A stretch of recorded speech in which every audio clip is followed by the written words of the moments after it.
अहिल्यानगरमध्येही प्रहार संघटनेचा चक्काजाम आंदोलन पाहायला मिळालं। नगर पुणे महामार्गावर चक्काजाम आंदोलन करण्यात आलं। आंदोलनकर्त्यांनी रस्त्यावरच पत्त्यांचा डाव मांडला। शेतकरी प्रश्नावरून प्रहार संघटना आक्रमक पाहायला मिळाली।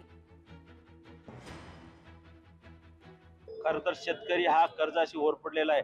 आताच पाथर्डीमध्ये आत्महत्या गेले कर्ज पायी एक शेतकऱ्याने आत्महत्या केलेली आहे आणि हे आत्महत्या होऊ नये शासनाचे जे धोरण आहेत सत्कर कर्जमाफी झालेलं आहे। यांनी ज्यावेळेस निवडणूक झाल्या त्यावेळेस निवडणूकच्या वेळी यांनी सांगितलं होतं 7/12 कोरा कोरा कोरा आम्ही करू, परंतु अद्यापही कुठली या ठिकाणी यांनी हरकत केलेली नाही। म्हणून ज्या पद्धतीने पंढरपूरला पायदिंडी यात्रा जाते त्याच पद्धतीने बच्चूभाऊच्या नेतृत्वाखाली संपूर्ण महाराष्ट्र राज्यामध्ये शेतकरी एकजूट झालेले आहेत। इव्हन माजी सैनिक देखील झालेले आहेत। म्हणून सैनिक आणि शेतकऱ्यांच्या वतीने पायदिंडी यात्रा आणि मंत्रालयावर मोर्चा काढणार आहेत। लोकशाही मराठी ऐका, पहा, जागरूक रहा।